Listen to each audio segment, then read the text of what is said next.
Epistle 39, on noble aspirations. I shall indeed arrange for you in careful order and narrow compass the notes which you request, but consider whether you may not get more help from the customary method than from that which is commonly called breviary, though in the good old days, when real Latin was spoken, it was called a summary.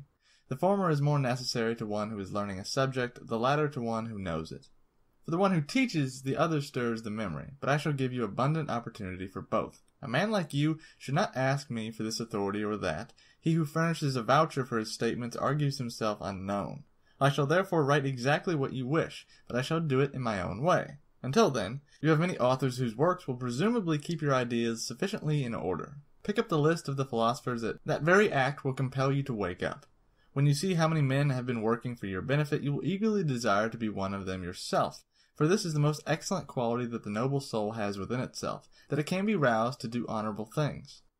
No man of exalted gifts is pleased with that which is low and mean. The vision of a great achievement summons him and uplifts him. Just as the flame springs straight into the air and cannot be kept down any more than it can repose in quiet, so our soul is always in motion. And the more ardent it is, the greater its motion and activity. But happy is the man who has given it this impulse toward better things. He will place himself beyond the jurisdiction of chance. He will wisely control prosperity. He will lessen adversity. He will despise that what others hold in admiration.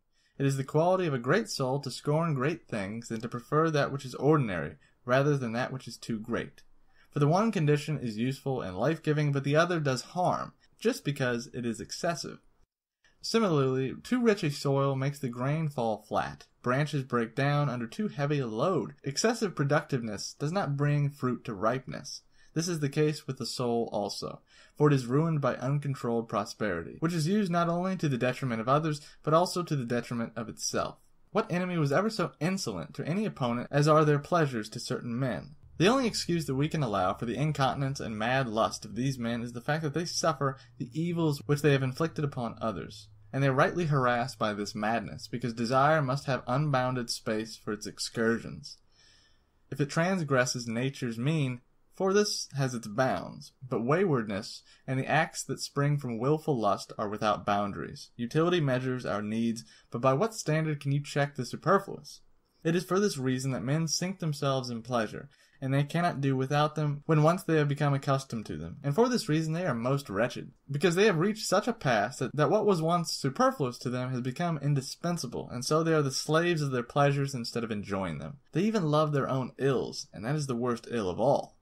Then it is that height of unhappiness is reached, when men are not only attracted but even pleased by shameful things, and when there is no longer any room for a cure, now that those things which were once vices have become habits. Farewell.